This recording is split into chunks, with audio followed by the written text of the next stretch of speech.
Hoy, good news po para sa ating po mga motorista tulad ko.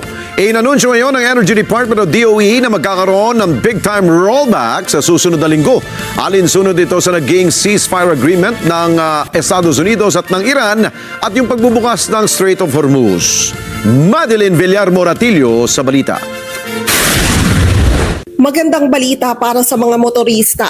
Asahan ang malakihang rollback ng presyo ng mga produktong petrolyo sa susunod na linggo. Itong inanunsyo ni Department of Energy Director Rino Abad kasunod ng ceasefire agreement sa pagitan ng Estados Unidos at Iran at pagbubukas ng Strait of Hormuz. Malakihan ho ang ating ina-expect na rollback next week. Tatlong araw pa lang ho ang trading days this week, pero malaki na ho talaga ang binaba nung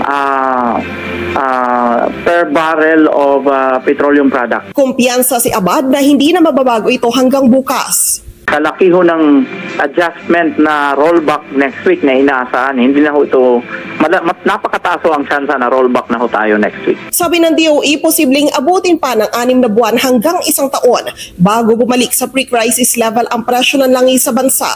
Bago ang nangyaring tensyon sa Middle East, nasa 55 pesos per liter ang presyohan ng diesel. 56 pesos per liter naman sa gasolina at sa kerosene ay 83.47 pesos kada litro. Sa ngayon patuloy pa rin naman ang 10 pesos per liter na fuel subsidy ng gobyerno sa mga driver ng pampublikong sasakyan. Sabi ni Abad na sa higit 62,000 driver na ang nakinabang rito. Sa pagtaya ng opisyal, umabot na sa higit 130 milyong piso ang halaga ng naipamahaging subsidy. Madeline Villar Moratillo para sa Mata ng Agila. Matatag, matapang, matapat.